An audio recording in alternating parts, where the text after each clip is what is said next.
of the things that I would love to talk about is, a lot of people know you from The Biggest Loser, which obviously you've become passionate about health and fitness. And I think right now during this time, as we were just talking, the world's come virtual.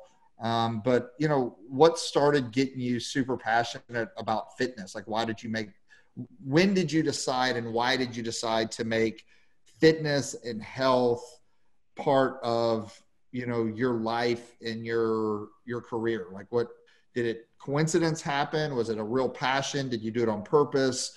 Tell us a little bit of the backstory. It's a good question, Brian. I think for me, growing up the way I grew up, knowing that it made me feel good to help other people, I knew whatever my career choice was going to be was I have to help people. I have to help people only because it helps me, right? I figured out very early on in life that if you face your fears, you face your demons, you look your problems dead in the face. Now, I'm no guru, no monk, anything like that, but I knew the answers was don't ignore it, look at it, solve it, respect it, and then move past it. If I can give anybody anywhere in their life direction, those skill sets, then they're going to win. It just so happened that fitness was a catalyst to help out frame of mind, to help out spiritual strength. And they're all connected in my opinion, right? And I knew early on that people identified with physical transformation as a way of growth. But once I was in, right? Like once we were here and connected, I knew that we could have bigger conversations. We could explore other parts of you that may have damaged you to the sense to eat the way you eat that put the weight on in the first place. There's more weight in the brain than there is in the body. So if I could help out here, I can help in there. To even have that level of awareness, there had to be a defining moment in your life. Like, I've always said this, you see someone successful, you see someone that's accomplished some things or someone that's making an impact on other people's lives. There's a history there, right? There's a receipt. And if you go back and look at the receipt of Dolvett, or you look at the history, like what was that defining moment? Like where you overcame to became, or, you're who you are now because of not the successes, but because of what you've had to go through, right? It's given you huge perspective. What was some of the early things that kind of gave you that perspective as you started getting into your career? First of all, I'm stealing overcame to became. I'm stealing that. That's mine now. Okay. That's awesome. I was deathly afraid of my adopted parents. I don't even know if you know anything about my backstory, but my adopted parents took in me and my brother and sister. I have two brothers and one sister, adopted us, but they were so old school. You spare the rod, you spoil the child, right? So they weren't reluctant with fists. They weren't reluctant with electrical cords. They weren't reluctant to hit us. That was their way of disciplining us. But I think more importantly than that, it was also taught in me through them that I wasn't good enough and I wouldn't amount to anything. And, my brothers and sister are fair. They're much lighter like my mom. I'm the only one with this complexion. It looks more like my dad, although I never met him. That's what I've been told. My adopted parents pointed that out. They made fun of me and ridiculed me for being darker than my brother and sister. So they gave me a lot of things internally, a lot of reasons not to like myself. What happened to me when I made that turn and I overcame to became, I overcome to become was when I approached my father. Can you imagine being deathly afraid of someone? Anything they said, oh, okay. And like you're a little kid, you reacted in a very afraid and abused sort of way. I'll never forget the day I just woke up one day and said, hey, I know you don't mean this. I love you anyway, and just hug the man. I'm literally a kid, probably 11 years old, and I'm shaking as I'm hugging him. I felt a sigh of relief come through. I don't want to call my oppressor. That's a bit dramatic, but it just came through him in a way that was like, oh, wait, you're not as strong as you pretend to be, or you're not as scary as I thought you were. Maybe if I hug you more, you would yell at me less, right? Maybe if I talk to you more, I could kind of understand, I didn't win it every time, but I wasn't always, not every time I did it, it was right. But every time I did it, I got stronger. So for me, that turning point, 11, 22, I can think of specific times in my life that when something I was most afraid of, I didn't know the answer, I approached it. I talked to it and I talked through it. Yeah. So at age 11, though, that's young, right? That's like super young, bro. Yeah. Especially like in an abusive, which I imagine you're being very when you're in that environment, there's more than just switches taking place. Even just the yelling probably was. That was more severe than the switches. Yeah. Right. But at 11, like, how did you get the courage to even confront that? I have a huge faith, bro. I would say I just kind of leaned on God and just kind of prayed a lot and been like, let me find the answers. I don't know the answers. I went to my older brother. He didn't know the answers. I found people in my community that I looked up to and talked. I was always a seeker of knowledge since I was a kid. How do I get better at this? And I emulated where my stepfather may have failed. I saw a guy, Mr. Adams, who was a lawyer and a leader in the community and had 4 kids and a beautiful wife. And so I would go knocking on his door and just ask him questions. I'm 11 years old. I'm 12 years old because I know that I wanted to be like someone, like I idolize someone. If I'm going to be a man, I want to be like that man, not the man who's hitting me or raising me. So I always sought answers. I don't know. Yeah, no, I think you started being curious. And that's important even today. If people are like looking to grow, you just started modeling at an early age without even knowing the term modeling. Right. But that's polarity, right? And admiring too. Yeah. Right. I'm a young kid and I'm looking at him and, again, he was a leader in the community and his sons were just dope. And one played soccer and the other one was a basketball player. I'm like, I want to be like that family. Better yet, I want that family. I'm 11, I'm 12, I'm 13, right? I'm looking up to him like this. I'm the little kid growing up and we're around the same age, BU. And, I'm getting goosebumps when Muhammad Ali's on the screen and he's beating up that guy, you know what I mean? And Martin Luther King is there. I'm emulating those guys and I'm getting that internal strength from them. But then there's the neighbor down the street, Mr. Adams, who sort of reminded me of them. And so I started creating in my mind these images of what a man is and the man I wanted to be at a very, very young age. Very cool. And then at 22, you said there was a defining moment at 22. You mentioned 22. I mentioned 22 on purpose because Valicia, Isaiah's mom, was pregnant. And I was about to be a dad. And I didn't know what the fuck I was doing. I had no clue. I was 22 years old. Hey, listen, I'm 47 and I still don't know what I'm doing when it comes to that. You know what I'm saying? Like, I'm figuring it out, bro. And at that age, it was like, damn, what do I do? How do I do it? And for as much as I cared for his mom, we were 2 different people. I was ambitious. I was driven. She was very settled with her life, even at that age. She had a child. She told me a year after dating her, guess what? I have another child. I didn't want to tell you, but the grandmother has full custody because I already had this one and I'm young and da-da-da-da. So we just didn't see a lot of eye to eye. So I'm like, I had to make a decision. Do I keep pursuing my life with this woman or do I pursue my life and still take care of my son? So I chose to pursue a life and build a career and also help him out at the same time. So it was just trial and error. Yeah. Very cool. And so how old is he now? He's 23. He is the age that I was when he was born. Wow. That's cool. I couldn't imagine. I was literally, you think I'm joking. I was thinking about this. One of the things I was thinking about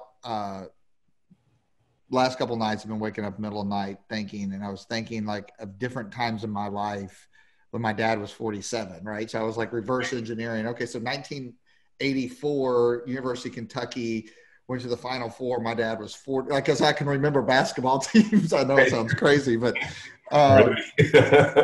you know, and then I was thinking about just like roommates of mine, like in college, that got married right out of college, and they have, you know, they're done, right? They have 21, they have men, and I'm starting off, and but everything happens for a reason. I think that's really cool. So where does Isaiah live now? He's in the next room. Oh, very cool. And so That's he lives in LA. Cool. Why? Do you have room? Can he move in with you? No, but it's cool that you're there. Like he's there. No, so I mean, I didn't know if he was like in Atlanta or Connecticut. No, so he's in LA. He's in Los Angeles here with me. Lives with me. The whole thing every day. I hear him singing in the background right now. Yeah. Well, I'll trade you. He can come live here if you'll take these three there. I'm done. No, I'm actually not done. I say that loosely. I would do it again. Yeah. Yeah. Just wait till quarantine's over so you don't have to be the teacher as well.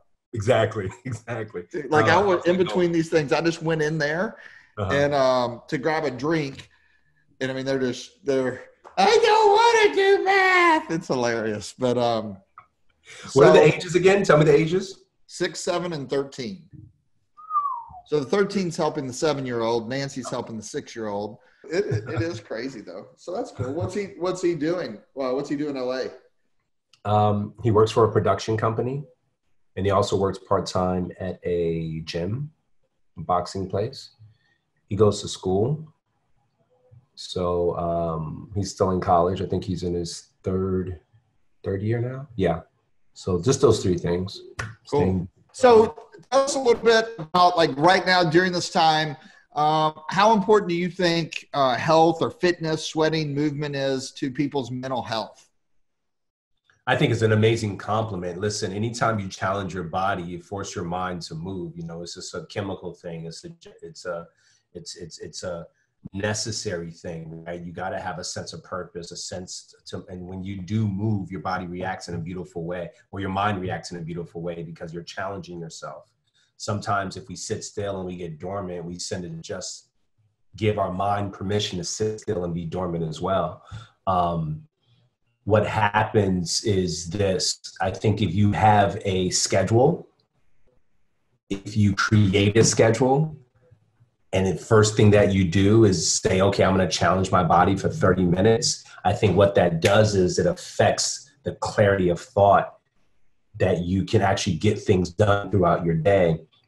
We all need that boost of energy, whether you're taking ketones and you get that boost. But if you're taking ketones, for example, and you work out, all you're going to do is elevate your clarity. And it's going to affect your day in a very, very positive way. You're going to see that you're more upbeat, you're more energetic, right? Now is not the time to sit down and just stare or watch other people move on your television screen. Now is the time for you to move, because if you move, it's going to proactively affect your life. Right. And you mentioned if you move 25 minutes a week or more of strenuous exercise, Dr. Cunnane did a study, a body will adapt 33% more ketones. Like it'll be able to utilize more ketones or more fuel. So that's kind of cool. I think that's so important, especially for this community, to understand that taking the ketones isn't the only way to go about it. But if you really want to complement the ketones, you should move as well. And all you're going to do is elevate your experience. Right. Yeah. So, so we need to start moving. Look, I got the ketones down. I just need to start moving. I'm ready to move. I mean, what you waiting on, brother? Let's go. Hey, listen, I can procrastinate with the best of them. Whatever I do, I'm going to excel at. You know what I mean? So if I'm going to procrastinate, I'm going to be damn good at it. I'm going to be a damn good procrastinator. That's right. Hey, so talk to us a little bit about you have an upcoming book, Work Out the Doubt. What is it about? What? Work Out the Doubt is really about working out all the head stuff that we go through, right? We talked just now about procrastination. That's a mental thing, right? That's you saying to yourself, this is more important than I am right now. This is more me, this business, than I am me, my body, right? And working out the doubt is sort of working out the fear of, can I be great over here as well as here? Can I be successful in more than one bucket in my life? You know, I didn't want to do a book about quinoa.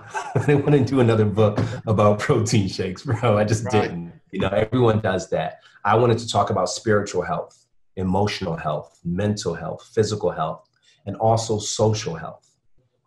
So I have 5 different categories that I talk about in the book. You know, people are like, why social health? Because association is elevation. Whoever's in my circle, they're either going to pull me down or bring me up, right? They're either going to add value or bury me, right? So that piece is so important. What you bring, who you rock with, who you associate with goes a very long way in your spectrum of health. No, there's no doubt. You become who you hang around with most, right? We've all heard the whole analogy that you are the sum of the top 5 people, or you're the average of the top 5 people you hang around with the most, and that love your family, choose your peer group. I just talked about this yesterday with someone. How about that? Love your friends and your family, but that doesn't mean you have to choose to be around them the most. Right. Yeah. That's why you call me every single day, because you love me so much. That's right. Exactly. I mean, yesterday, you just got to keep them on their toes. You know what I mean, Dolvett? Like, if you don't keep them on your toes, what are you going to do? That's awesome. So when does the book come out?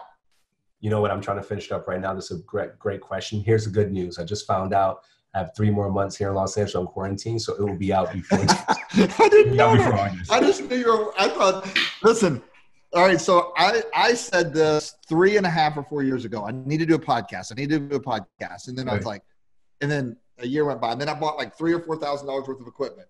Never used it, and yeah, exactly. Never used it. Sat there. And so when quarantine hit, I was like, I'm going to do it. I'm going to for real do it. But I don't know, but I think that's probably what kind of what you're talking about is we let procrastination sit in. We can all say we can all make up a story, kind of like what you said, but you have to face that fear. And for me, I know that even doing a podcast, there was a certain level of fear. Like, will people listen to it? Will it be as good as people anticipate? Do I have anything to say? Well, there's a million podcasts out there. Like, you know what I mean? But like for me, this has been great therapy, just almost like even meditation, because I think that as you kind of go through, it reminds you of what you know, because you get to talk about it. You get to talk about it with like-minded people or yourself. And so it's been, for nothing else, even if nobody listens to it, it's been therapeutic for me. So, I would never question, if I were you, in your position that you've created for your life, whether or not people are going to listen. I think you need to take pride in the fact that when I hear you speak, I know it just doesn't come from you. I think once you're on and you create a rhythm and a pace of what you want to say, and you always, in my opinion, come from an honest place, people they automatically intentionally tune in, because it's not something that they just hear, but it's also something they feel. So for you to have a podcast makes sense. And the fact that you're as busy as you are, that's okay. My dad had an expression that said, if you want to get something done, give it to a busy person, because busy people always like, I just give it to me, I'll get it. You find a way to figure it out. You know what I mean? So just keep on keeping on, bro, because I appreciate that. Not only are you loved, but you're valued from the perspective of giving people hope. You just don't talk about supplements in your product. You talk about life. And I think that's where people connect to you. Well, I appreciate that. And it's funny, I smiled really big because my dad said, he used to always say the same thing. Give somebody something busy, something to do, they'll get it done. Right. And I appreciate that. I mean, but, I think it's important that also people realize that even, someone sees you for having the success that you've had and you've overcome to become, and, you're this, successful coach, actor, entrepreneur, you've been on TV, celebrity, whatever you want to define yourself with. Stay handsome. Well, easy now. I mean, I wouldn't go that far. No, but still, that you still, we deal with the same challenges or sometimes the same fears. We just program ourselves to get over it quicker. Yep. And so that's. But why do you think you're able to get over things quicker than someone who is not? What do you think it is about you and your mind? What have you? It's programming. It's the people I've hung out with. I think from what you said, I've been very fortunate and blessed my whole life. I didn't always realize that, though. I've been privileged. Like I was born in privilege, and but when you're born in privilege, my dad came from nothing. My dad was beat. My dad, was in Russellville, Kentucky during the Prohibition years, and but he got out. He was the first guy and first person in his family to go to high school, finish high school, go to college, and his whole life was about providing for his family more than he had. But my dad always, had this, he always used to say, it's not where someone's at, it's where they're going, right? So he always just believed in the underdog. That's who he was. Like I love that. To his core essence. And so he instilled in me. So even when I was growing up, I was the only white kid on my basketball team, but I didn't see color necessarily, right? Because they were just my friends. Mm-hmm. And so I didn't realize how privileged I was. They would come over to my house for Thanksgiving. They would invite me to their house. And I remember one time I looked at my dad and I was like, well, why can't I go stay with Uzi? And he lived in Village West, which was at the time the most dangerous project. It was the hood. Yes. And I'll never forget, my dad said, you're right. So my dad let me go stay the night. He's like, you should. Now my mom about freaked out. Like, seriously. But I went down there and I got this polarization understanding, but it wasn't until later on in life, even in my 20s, that I realized, when my dad dropped me off for school and said every day, be positive and confident in all you do, be positive and confident in all you do.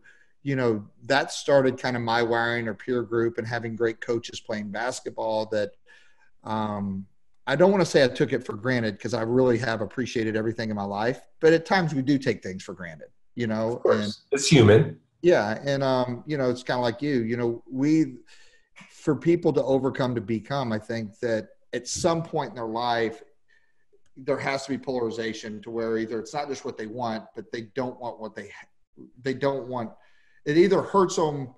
It hurts bad enough that it makes them move, or, there's some type of contrast. There's some type of defining moment. But I also believe it's the people that we meet, the books that we read, how we're programmed. That's just my core belief. It somewhere starts there. You mentioned, what was the guy's name that you mentioned early on? Mr. Leroy Adams. Leroy Adams was someone that he became part of your influence circle. You just mentioned circles at 11 years old. Mm-hmm. You saw him as a peer or as a light. And so I think that, Dad said, be positive and confident in all that you do. Mm-hmm. Were those the words? Yep. So you were programmed early on. Yeah, you're right. Before you got out the car to go to school, yeah, I'm going to be confident. I'm going to be positive and confident in all that I do. So if someone constantly puts that light into you, right? I'm going to be positive and confident in all that I do. And then you have these coaches that are cheering you and guiding you. You can't stay down for too long, right? And so you have the tools. If something bad comes along, that's not me. I'm actually more this. Because Dad said early on to be positive and confident. I'm positive and I'm confident. Oh my goodness, I rose this business up. It failed. We were talking earlier about a guy who had uber success, got put in jail for mail fraud or whatever it was, and then he kills himself. Why? Is it because he wasn't positive and confident? Is it because no one told him that? How can you have that level of success? Was it the guilt that said to you, I'll never bounce back to the old me? Everyone else is doing so well. Here I am locked up. No one programmed him to go back after the fire burns him. Or what was what was, I don't know. First of all, I don't know the answer to that question. However, my speculation would be, if I peel back the onion with you or peel back the onion with me, or Don LaPrey was the guy's name, right? Right. Is I think that we all seek, unless we are a certain degree of a sociopath, we all seek love. Like love to me is the greatest. It's the greatest gift or desire that we all have in common. Yeah. So, one of the things that probably drove him early on, I don't know what his background was or childhood was, but he probably thought being that level of success would get him more love, more acceptance, or whatever it might be. And so maybe whenever that was cut off, he felt like that there was no way back. I don't know. Or maybe it's growth. The times that I felt the most alive, I don't know about you, but it's not about the accomplishment of something. I used to think that. I guarantee you that if I ask you, and you can just be blunt as hell, the Biggest Loser and being on that show was awesome. But the thrill of the journey to get there and be on it, you know what I'm saying? It was like. Yeah. But the difference is this. The difference is not only was the journey great for me and getting there and kind of figuring out, right? I love those steps to get to that point. A lot of people don't love the steps to get to where they are. And when they get there, it's a bit of a surprise and like, oh, I can't believe I'm here. So if that peak goes away, they'd have never loved the journey of getting to where they're at their level of success. Does that make sense? Mm-hmm. Yeah. I call it the human thermostat or the financial thermostat, either way you want to look at it. They have a way of bringing themselves back down to the level, to their baseline level where they were already. Yeah. Does that make sense? Like if you get to a level of success and you didn't love the climb that keeps you pursuing more, or keeps you in the grind, or keeps you in the process of life, then the thermostat hits a certain level, the air condition turns on and cools you off and brings you back down to this temperature, right? And that's where you're comfortable. Most people love being comfortable, right? But like there's nothing great ever accomplished being comfortable, and you're not happy being comfortable. That's a t-shirt. Most people love being comfortable. That's a fact. So I'm not used to that. I'm used to being challenged. I'm used to being figuring it out. Like I'm always in a state of learning. Always.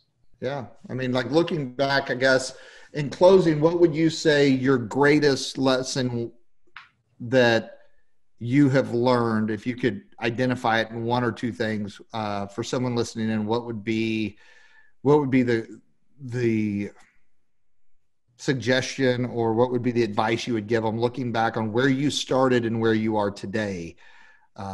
What has been your greatest learning lesson, or one of them? One of my greatest learning lessons, BU, is probably to keep going regardless, stay positive, and keep going regardless. You're going to have great days that are so, oh my God, I can't believe how successful I am. I can't believe all this fame and fortune that I have. I'm done. Don't be done. Keep going regardless. Because you've reached somewhere, that doesn't define you. Keep going regardless. There will be days you're super low. You don't understand why. You've lost what you've lost. Your peers are in a better place than you. Keep going regardless. So you just have to continually believe in yourself. Surround yourself with people that inspire you. Just don't be a taker where you're taking stuff from them, but add value to the conversation so that they can then get something out of you as well as you get out of them, right? Yeah, I think that's important. Like that's something that even subconsciously people operate with a hook and they don't even realize it. Like they do something if they can get something out of the relationship. Yep. Most people do that. Something I've had to program myself, because early on in my business career, I was very good at building rapport or connecting with people. And I had to start realizing to myself, I don't even like that person. I was only connecting with them because of what I thought they could do for me. Do for you. Yeah. And it wasn't to the point where I said, you know what? I'm strong enough that I want to be the person that can do it for someone else or do it for myself. Meaning I didn't So then I could choose that I connected with them because the essence of connecting with them was value to me, not what they could do for me. Does that make sense? It's something I still literally check myself at the door all the time. Like, wait a minute, and being where you're at today, I mean, there's a lot of people that they want to be around celebrity, but like, do they ever take the time to get to know? Right. You see what I'm saying? Like, or in Hollywood is the mecca of it. I call it a hook or a whoring. A trader mentality, right? Sure. And I love that. I've always said that if you want a great relationship with someone, like, always have equity. Give more to the relationship than you take out, and 100%. You'll get more when you give more. Period. Yeah. You just will. And to do it, I love that hook expression, right? To do it without a hook. To do it like, yo, what can Brian do for me? I should call him so he can do this. Not I should call him so I can do this for him. And you have not called me to ask me to pose on your talent show. you know I can do that for you. I know your game. Like, you're a rhyme. I know you got rhymes. I know you got skills. I got to call you on that for a fact. And then you want to come in there and do this. Shirts off, right? Let's give it to him. Shirts off. Let's go. Yeah, no. I don't want to blow up your Instagram. Thank God. That's funny. Hey, really quick. Do you like Muhammad Ali? Love. You want me to tell you a really cool story? Please do. Okay, so, my dad, initially he didn't know if he liked Muhammad Ali because he was very controversial, right? Especially, with the not he came out during the civil rights movement. Yep. My dad's from Russellville, Kentucky, thought he was this loudmouth guy. But my dad learned, like, Muhammad Ali was his favorite character that's ever touched earth, like, loved him. My dad waited in line when Muhammad Ali came out with his book for like 5 hours at the Oxmoor Mall there in Kentucky, because Muhammad Ali is from Kentucky. Kentucky, yeah. And my dad was the first one to get his book signed. I'll send you a picture after this. And Muhammad Ali looked at him and goes, "You crazy, man, you crazy." But my dad loved Muhammad Ali. Like, if you look at some of the pictures, my dad has on, like, this one of the most recent pictures with my dad. He had on a T-shirt that I got given to me by a guy that spoke at Muhammad Ali's eulogy, John Ramsey, which was Muhammad Ali's best friend. Come in.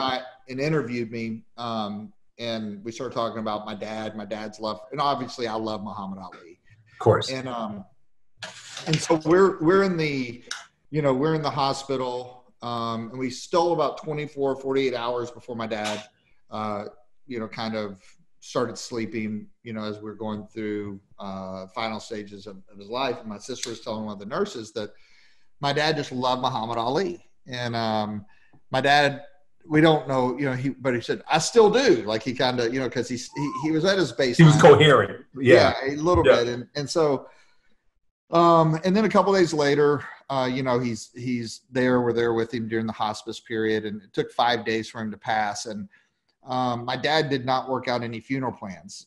He said that he wanted to be buried at Cave Hill Cemetery, where one of his best friends was buried, Bob Hawkins, that passed away about 15 years ago.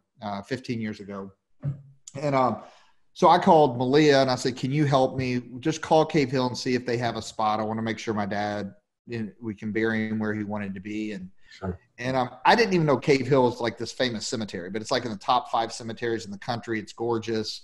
Like, my business partner, Chris Harding, he's like, "I didn't even know that they allowed people in there anymore. Like, I thought it was closed." Like, it's very historic. And so Malia did, and then, he passed or whatever. Malia goes, "Okay, we need to go see these plots. I know how you are, because sometimes I'm anal about things. I don't think so, but they tell me I am." And I'm like, "All right." And so we go by, and I don't like the place that they sold us. That they showed you, yeah. And so she goes, "Well, I have a couple more places." And she showed me this one. It was up on the hill. Loved it. And I said, so I was leaving, and I told Malia, I said, "Tell her we'll take that one." Malia calls me back 10 minutes later and says, "It's not available. They already sold it." She goes, "But can you turn around? She has another place in the U section of the cemetery." Now, this cemetery is huge. We'll go by there next time you're in Kentucky, whenever 2022, whenever the quarantine's over. So we go back, and she says it's in the same section as Muhammad Ali. And so I just thought, I was like, okay. So when we go back, we drive up to the lot. It's not in the same section as Muhammad It's the plot next to Muhammad Ali. No, it's not. No, it's not. I promise you. No, it's not. So like, I'm like, you got to be kidding me. And I just start grinning eye to eye, like tears literally come. You can ask Malia, like, my dad would just be grinning. Like he's buried right next to Muhammad Ali. There's nobody between my dad and Muhammad Ali. And my dad was good friends with Denny Crum, the former coach of the University of Louisville basketball team. And he has the plot in front of my dad. And I was like, you got to be kidding me. This is all these legends and going to rest next to each other. And so, but like, there's not a human being that's ever walked the planet that my dad, besides his kids, that my dad would rather be buried next to. That's awesome. I mean, so I called John Ramsey. Now, this is Muhammad Ali's best friend. The last 25 years of Muhammad Ali's life, John spent more time with him. Right. And because I had his phone number, I said, I got to tell you this story. And I told John, and he's like, man, he goes, everything happens for a reason. He said, don't think Muhammad didn't have his way. Like Muhammad Ali only later on in his life would surround himself with good people. There you go. He said, I mean, it was just really cool. We talked for about 30 minutes and he was just saying, awesome, bro. He said, I'm going to call Muhammad's wife right now and let her know. And so, yeah, so the plot, they saved it for years. And like, literally they said, if 90 days ago, they wouldn't have sold it to anyone. So it's just circumstantial. And you mentioned Muhammad Ali early, and I just you know what's funny? I'm good friends with his daughter Layla, who followed in his career. Layla Ali, she's actually been on the show a couple of times. Biggest Loser with me as my friend. Yeah. No, she's cool. I've never met her. I'd love to meet her, but you'll meet her. I'll introduce you guys. She's a great human being. The funny thing is this, because I'm such a huge fan of Muhammad, just like your dad was.